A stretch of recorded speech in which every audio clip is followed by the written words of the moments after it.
Hello and welcome to Black Voices Artist Chat.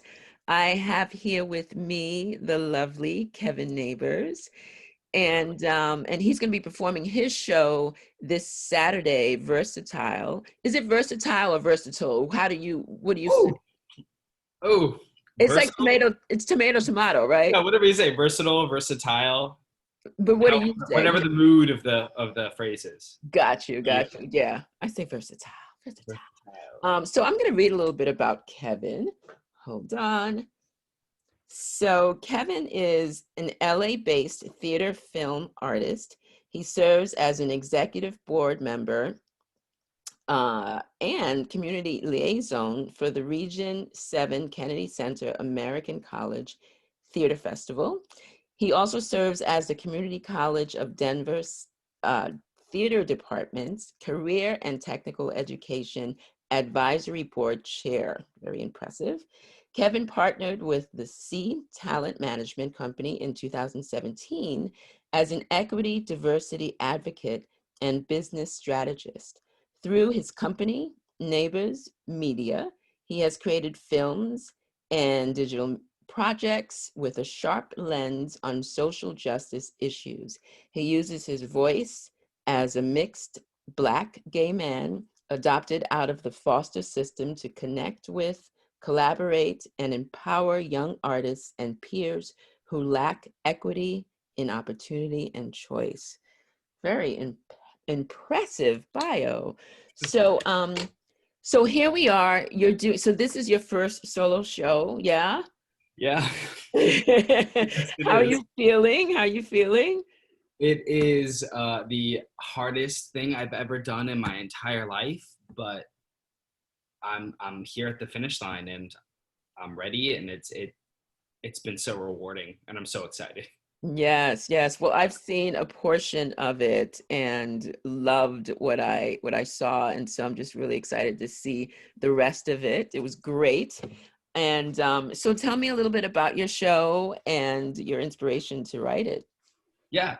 So the show is, in a sense, it's a story of my own life, but more importantly, it's the life of so many mixed black children who are swept up by the system and thrown into foster care or put into underperforming schools, communities that are over policed, etc.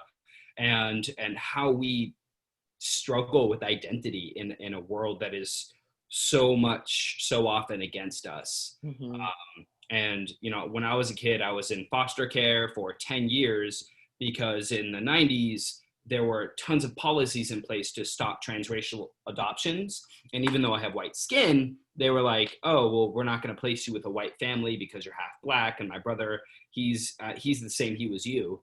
And that's just the reality of blackness, whether you're mixed or not. We come in so many different hues. And Right. so they didn't want to place us into a family for 10 years. And so for that 10 years, me and my brother just kind of sat there going like, well, who are we? What are we? We don't have a family. They won't let us adopt us. And then, dealing with racism, I lived in Colorado. And then just kind of finding my own identity really later on in life is what the story's about. And so Mhm. yeah, I draw a lot of inspiration uh, from The Lion King, because oddly enough, when I was a kid, the only thing I knew about Black culture was The Lion King. Mm. That's what I was exposed to, and that's what the white America believed that African culture was like tribal music and exotic animals in exotic spaces Mhm. who were kings and queens. And then the controversy is that they were impoverished and living in tribes and huts, right? And Right. so for me, having this duality, I always latched onto this idea of like, oh, Simba and the Lion King are kings and queens. And so I have these characters who are the baboon, the lion, and the hyena, who guide me along this journey with wisdom, criticism, and calls to activate my own pride. Mm. And then, meanwhile, as those characters guide me through the story, we're dealing with, kids sticking crayons in my hair, um, children telling me to cross the street and not to walk home with them because I'm a N-word, and getting stopped by the police in a white suburb and being questioned, to being in a relationship with a man who feels like it's okay to use the N-word, Mhm. and all sorts of other things that all people who are Black or mixed Black deal with. And ultimately, the story leads us to finding who my biological family was, because I had an open adoption when I inevitably became Mhm. adopted. Mhm. And yeah, and then that's really what the story is, and just trying to figure out the cacophony of noise of the world. Yeah, that's great. So you found your adopted family?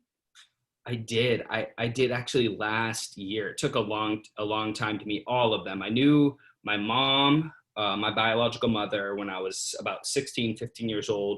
At the Mhm. same time, I met my little sister that me and my older brother, who were adopted and did the same family together.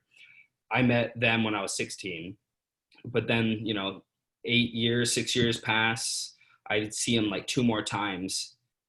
And finally, after I got out of a relationship that wasn't good for me, I was like, I need to find my home. And Mhm. so I reached out to my sister and I was like, hey, I want to come see my nephew because I met him when he was, a baby, and now he's 3 or 4. And we went out and we saw everyone. My dad for the first time, my dad is Black. And so that was really big for me to like see the man that gives me the features that make me other.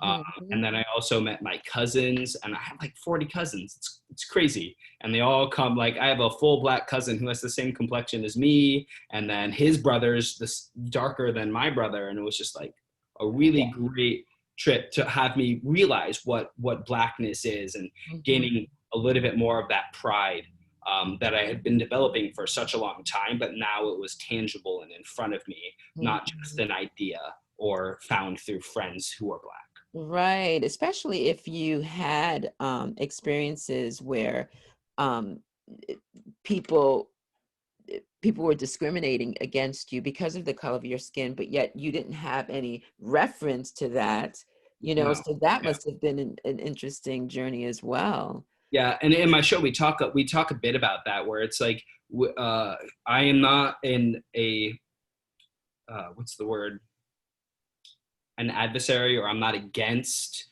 transracial family placement, Hmm. but if it happens, it has to be done in a way where those children are going to be exposed to their culture. They're going to understand who they are. They're going to understand why people look at them a certain way. Because Hmm. unfortunately, we're not at a place yet where everyone's treated equally. Yeah. And I know for a fact that I experienced less of these issues than my brother did. Um, at least in severity. I apparently, according to him, I experienced more, but that's probably just because I put myself out there more as Hmm. as a I'm social, Right. and so I didn't get my first haircut that was styled as an African American styled haircut until I was 25 years old. And Mhm. so I always rocked like a Q-tip, and I was made fun of, and my parents didn't know what to do. I didn't know that you could braid your hair. I didn't know that you could get cornrows. I didn't know that you could get a high top or a fade. It was Right. always just a ball. And Yeah, yeah. but that's important because hair is such a big identity factor for Black men and women, and Mhm. that is the first thing that's missed when transracial family placement happens. Yes. So that we talk about that in my show, along with putting racism into context, is extremely important. Hmm. Wow. Well, I can't wait to see it. I can't wait to see your show. And then, so is your biological family, are they going to be able to see the show as well? Oh, of course. Oh, Yeah, my sister got her ticket, and then my mom and my dad are all going to just watch on that, and then a couple of the cousins are going to gather around. I'm not expecting all 40 there, yeah. but the ones that I connected with really well, they'll be there.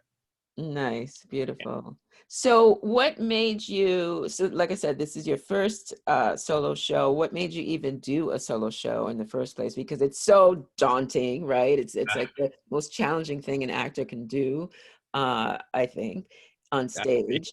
And so what made you decide to do that? COVID, really. Okay. Yeah, I had done a speaking arrangement for one of the Kennedy Center college theater conferences, and one of my mentors was there, and it was like, oh hey, the thing you just did, you did slam poetry, and you had characters and scenes to emphasize the importance of speaking up for yourself as a person, not just of color, but in marginalized groups at all. And that's a solo show. You have a solo show. I've done them. You should do one. And I looked at him and I was like, Yeah. never in my life would I do that. And Right. then that was February. And then next thing you know, March is rolling around. And then everything that I had planned to do with short films and web series and stuff just went gone. And so I was like, well, I want to stay active creatively. And he said, I have a solo show. So hell, I'm going to write one. And, I've always wanted to write a memoir Mm-hmm.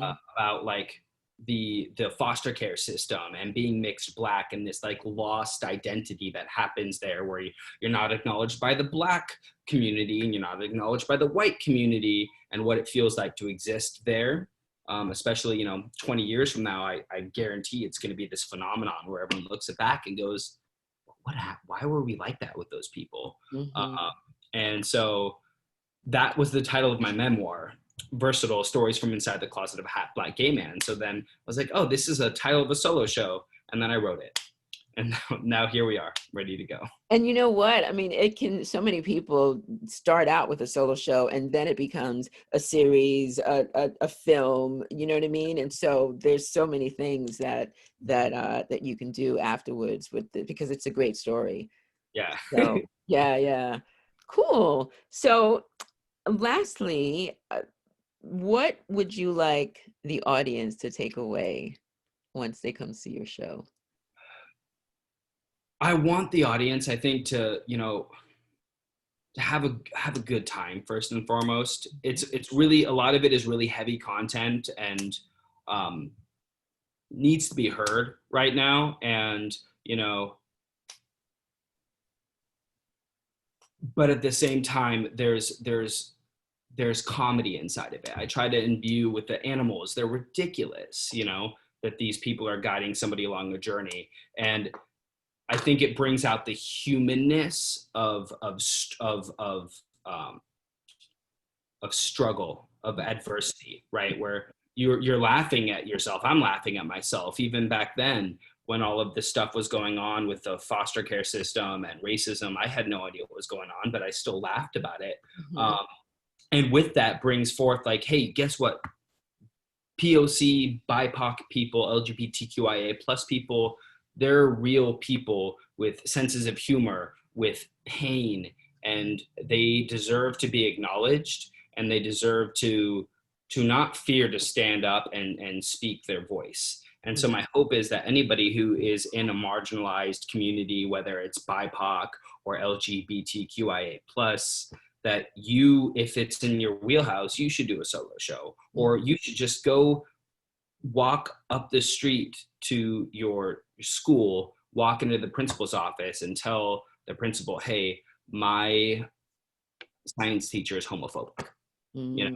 and really, and stand up for yourself, because that's what the show is really, a lot of it's been about, is I didn't stand up for myself until I was late into college. And I wish I would have done it earlier, because as soon as I did, things changed for me and things just started lining up. For instance, meeting my biological family, which is Right. this journey. And I've had so much success in this story alone and other projects that I'm working on simultaneously. And it's because I have taken these parts that society has decided are split, and I've brought them together to create a whole that can lead me to my truth, Mm-hmm. and that can lead others to their truth, so that we can create a collective truth. Yeah, that's beautiful, beautifully put. I believe that, when you said, I wish I would have stood up for myself sooner, I feel like I'm a firm believer in timing. Do you know what I mean? And Oh that yeah, everything absolutely. happens for a reason. So it's like that, those experiences that you had, you needed that to then add to who you are today. You know, I mean, sometimes it's like a cliche when they say, oh, what doesn't kill you makes you stronger, but it's true, you know. And so it's like you have now this foundation that you can draw from, and it just makes you, like I said, makes you who you are. And so so the journey is you're moving along your journey in exactly the right timing. You Yeah, know, that's I what I agree. Yeah, believe. yeah. Yeah. And And God has a plan, and yes. you help. I know just in my work in colleges, the amount of people that I've met who are like, "Thank you. I didn't know that this was possible." And I know for a fact when I was in college and high school, there was no one there in front of me to make me feel that way. And I don't want to say I didn't save them or anything, but heck, that was an impact that I didn't have that I wish I had, and now I get to be that. And then those men and women and people in non-binary genders they get to make that same impact for somebody else Yeah. earlier, Yeah. which changes things in our world. And that's Right. Well, I think I'm so happy that you are part of Black Voices. You're happening. bringing, yeah, every story is unique, and your story is very important and needs to be told, and people need to hear it. So I'm really looking forward to that. So, ladies and gentlemen, Kevin Neighbors, his show is called Versatile or Versatile, whichever one you choose. Different sexier. And yes, and his show is Saturday, November 14th at 7 p.m. And that's Pacific Standard Time. So please go to www.whitefiretheater.com to get your tickets, and we will see you on the live stream.